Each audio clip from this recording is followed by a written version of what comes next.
Welcome back to Lakers News Fan Report, where we bring you the latest and most exciting sports news every single day. The NBA might be actively working against the Los Angeles Lakers. Shocking new reports have surfaced, and even J.J. Redick has spoken out about a brewing scandal involving the Lakers and other teams. What's really happening here? Could the league's scheduling or policies be impacting the Lakers unfairly? We're going to break it all down, analyze the implications for the team's future, and bring you more crucial updates about the Lakers. But before we dive in, if you're not yet subscribed, this is the place for daily Lakers content. Your support has been amazing. If you want to help us reach our goal of 20,000 subscribers, hit that subscribe button. Thank you for being part of this incredible community. Now let's get straight into it. The Lakers just secured a massive win against the Memphis Grizzlies, but while fans were celebrating, a shocking statistic surfaced. Analysts and insiders started talking, and the numbers suggest that the Lakers are being significantly disadvantaged in one key area. Are the Lakers the NBA's most unfortunate team? Yesterday, Ja Morant made his return after missing 6 games due to injury. As Lakers fans, we've all had that sinking feeling when an opposing star miraculously becomes available just in time to face our team. But is this just an illusion, or is there real data to back it up? Well, according to Lakers head coach J.J. Redick, their internal analytics team has confirmed something stunning. 86% of opposing teams have had their full roster available when facing the Lakers, the highest percentage in the entire NBA.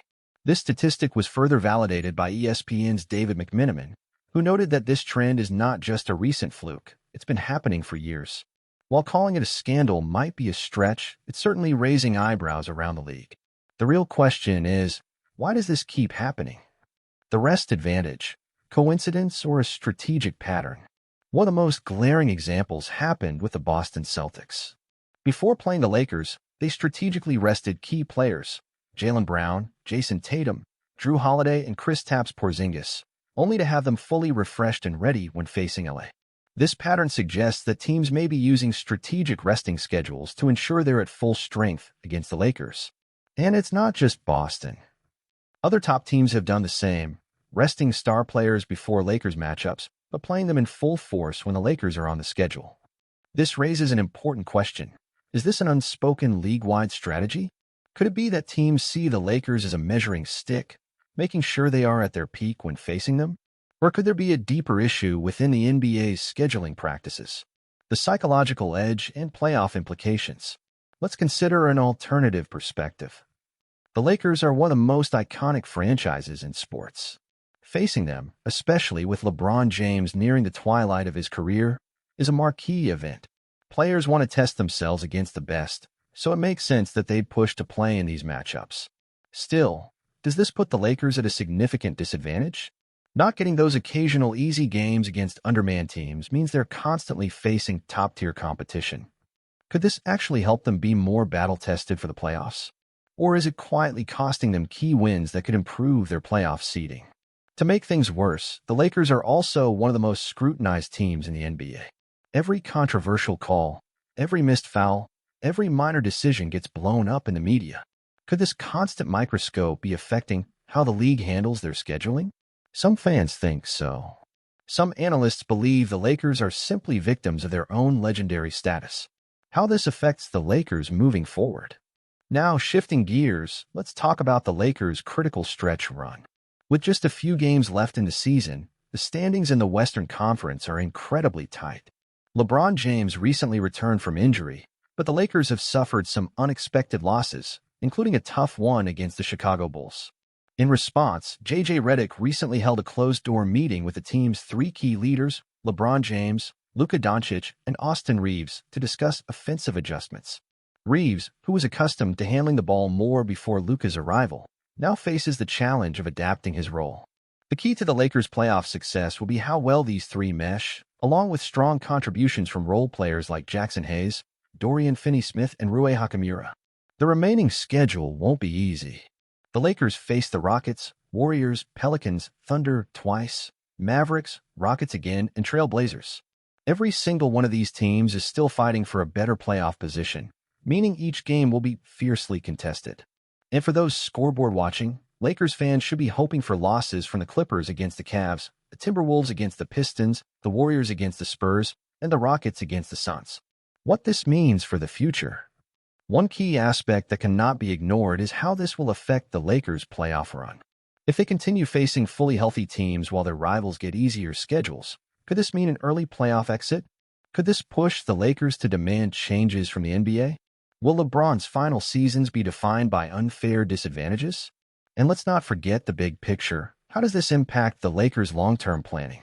If the league truly has an unspoken bias against them in scheduling, does this mean the front office needs to build a roster with more depth to counteract it? Could this change how they approach trades, free agency, and player development? Many Lakers fans have taken to social media, expressing frustration and even suggesting conspiracy theories about the league's treatment of the team. While some of these theories might be extreme, it's clear that there's a real issue that needs addressing. Several former players have also weighed in on the situation. Shaquille O'Neal, on his podcast, mentioned that during his time with the Lakers, he felt that the league always expected them to win against adversity, and that narrative hasn't changed. This expectation might explain why the Lakers receive fewer breaks compared to other teams. Another interesting factor to consider is officiating. Some Lakers fans believe the team doesn't get favorable whistle calls in crucial moments, especially in tight games against elite opponents. Could there be an unconscious bias among referees? The NBA has yet to release any official response regarding the unusual schedule pattern for the Lakers, but fans will be watching closely. If this continues into the playoffs, the narrative will only grow stronger. This brings up another major concern: roster depth. If the Lakers are being consistently placed in tough matchups, does the front office need to prioritize building an even deeper bench? Teams like the Denver Nuggets and Milwaukee Bucks have managed to sustain success in part due to their ability to plug in secondary players without a massive drop-off in performance. Should the Lakers adopt a similar strategy to withstand the scheduling challenges they face?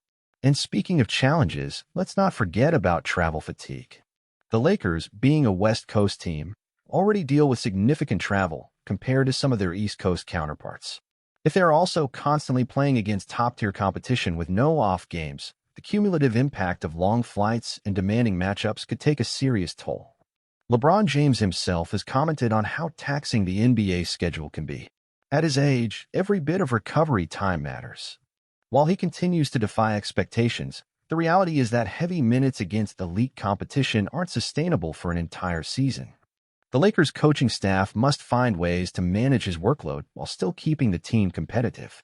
Another aspect worth considering is how the NBA's national TV scheduling might play a role in all of this. The Lakers are a ratings powerhouse, and networks want competitive matchups when broadcasting their games. Could this be a reason why opposing teams make sure to have their stars available? A marquee Lakers game is far more valuable when the opponent is at full strength. Adding to the frustration, some of the Lakers' biggest rivals seem to catch breaks in their schedules. Take the Phoenix Suns, for example. They recently played against 3 injury-riddled teams in a row, giving them an easier path to securing wins. This inconsistency in matchups could have a huge impact on seeding and playoff positioning. It's also worth noting that the NBA has attempted to address schedule-related concerns in recent years. The addition of the play-in tournament was partly designed to keep late-season games competitive, and the league has made efforts to reduce back-to-back games. However, these changes don't seem to be alleviating the challenges that the Lakers specifically are facing. If the league truly values fairness, could they implement new rules to ensure more balanced matchups? Perhaps a system that accounts for rest advantages and injury trends could help level the playing field. While no schedule will ever be perfectly equal, the disparity the Lakers are experiencing seems too significant to ignore. Some insiders believe that the Lakers' predicament is also a product of their own early season struggles. Because they had an inconsistent start, they now find themselves fighting for every single win. If they had secured a stronger record earlier, would these challenges seem as daunting? Or would the scheduling issues still be just as noticeable? The Lakers have always been a team that thrives under adversity. Throughout history, they've faced obstacles, controversies, and league-wide scrutiny, yet they've consistently risen above. Perhaps this situation will fuel them to prove their doubters wrong once again. A key to overcoming these challenges will be player chemistry. With Luka Doncic now in a mix, the Lakers need to continue developing offensive and defensive cohesion. If they can reach peak form at the right time, they might be able to counteract the disadvantages they're facing with sheer dominance. Another element that could work in the Lakers' favor is their experience. With LeBron, Doncic, and Reeves leading the charge, they have players who know how to handle high-pressure situations. Their ability to stay composed, even in tough matchups, might be the deciding factor down the stretch. The coaching staff will also need to be highly strategic. J.J. Redick has already shown he's willing to adapt and make adjustments, but his decision-making in the final stretch of the season will be crucial. Managing rotations effectively, balancing minutes, and finding ways to exploit opponent weaknesses will all play a role in the Lakers' success. Fans, of course, will continue to be a major driving force. Lakers Nation has always been one of the most passionate fan bases in sports, and their energy could give the team an extra edge. Whether it's at home in Crypto.com Arena or on the road, the support from the crowd might make a real difference in tight games. Looking ahead, the Lakers have some tough decisions to make. If they feel the league is actively working against them, do they take a more vocal stance? Should the front office push for rule changes or demand more transparency from the NBA regarding scheduling decisions? Even beyond the season, these issues could have long-term ramifications. If the Lakers continue to be placed in unfair situations, will it impact their ability to attract top free agents? Star players want to be in a position to win, and if they see a pattern of disadvantages, it could influence their decision-making. One potential solution could be working behind the scenes with the NBA Players Association to address these concerns. If enough teams and players acknowledge that this is a legitimate issue, the league may be forced to take action. At the end of the day, however, the Lakers can't afford to focus too much on external factors. They have a job to do, and their only real option is to fight through adversity. If they embrace the challenge and use it as motivation, they might emerge even stronger. So what do you think about all this? Are the Lakers facing an unfair disadvantage? Or is this just part of being one of the most high-profile teams in the NBA? Let me know in the comments. That's going to wrap up today's video. If you enjoyed this breakdown, don't forget to hit that like button, subscribe to Lakers News Fan Report, and turn on the notification bell so you never miss an update. We'll be back with more Lakers news and analysis soon. Stay tuned.